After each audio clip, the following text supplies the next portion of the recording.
El buceo de saturación es uno de los trabajos más arriesgados y peligrosos del mundo. Aunque se sabe que el sueldo es demasiado bueno, realmente pocos valientes estarían dispuestos a tomarlo, considerando los riesgos excesivos que hay en operar a grandes profundidades.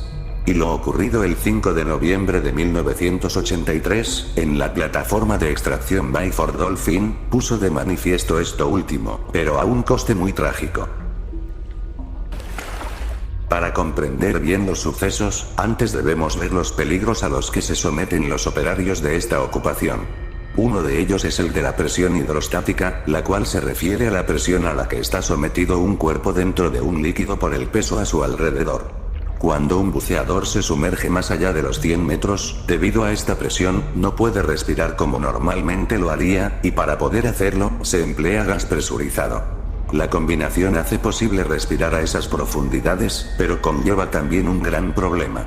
El nitrógeno en su composición, se disuelve en la sangre al ser inhalado, y a medida que se asciende, se expande y genera pequeñas burbujas en el interior del cuerpo.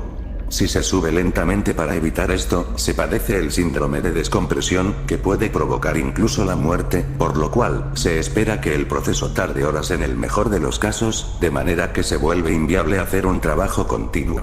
Para eludir tan prolongada inmersión, se crearon cápsulas en las que los buzos podían vivir y hacer rutina, sin que fuera obligatorio pasar por la descompresión. Gracias a esto, estos podían llegar a pasar varios meses ahí. Las distintas entradas y salidas se realizan en una campana de buceo que debe encajarse a la cápsula.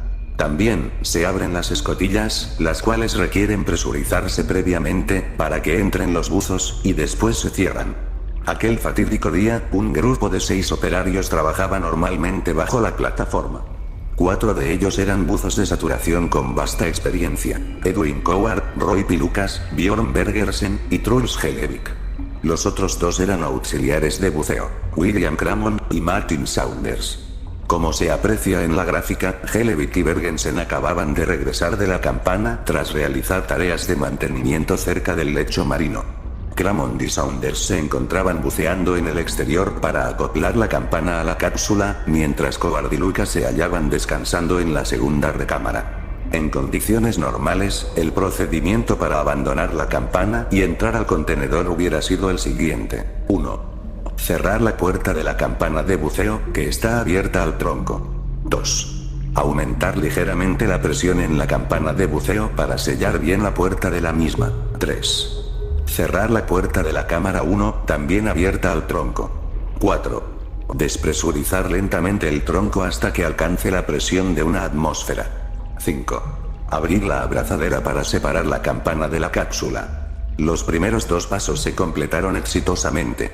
Sin embargo, por motivos que se ignoran, el señor Cramond abrió la abrazadera que mantenía el tronco sellado, antes de que Hellevik cerrase la puerta de la cámara. Esto dio como resultado una descompresión brutal, desde la presión de 9 atmósferas, a 1 atmósfera, de la cápsula sin sellar. El aire comprimido salió disparado con una fuerza titánica, atascando la puerta interior del tronco, y separando abruptamente la campana, golpeando a los 2 auxiliares. Los 4 buzos murieron en ese momento, sumado a Cramond, mientras que Saunders acabó gravemente herido. Por su parte, Coward, Lucas y Bergersen sufrieron una súbita expansión del nitrógeno acumulado en su sangre y demás gases internos. La repentina formación de burbujas en sangre produjo una instantánea desnaturalización de las proteínas, con lo que éstas se volvieron grasa, las cuales posteriormente fueron encontradas en arterias, corazón e hígado de los cadáveres.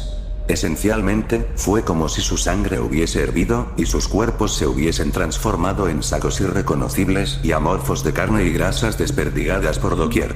En cuanto a Hellevik, debido a su posición cercana al tronco, fue expulsado a través de la puerta de apenas 60 centímetros. Expuesto a la violencia del escape de aire y la presión, su cuerpo sufrió una fuerza de 25 toneladas, con lo que su cavidad toracoabdominal se abrió, y todos sus órganos excepto la tráquea, la espina torácica y una pequeña porción de intestino, fueron eyectados al exterior.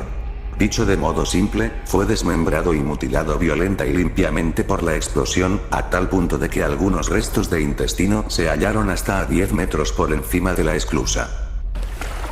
Tal vez el único consuelo de esta tragedia, a pesar de lo brutal de las consecuencias y las muertes tan espantosas y visuales, es que, según los estudios realizados por forenses, los hechos sucedieron de un modo tan repentino que todos los fallecidos sufrieron una muerte instantánea e indolora.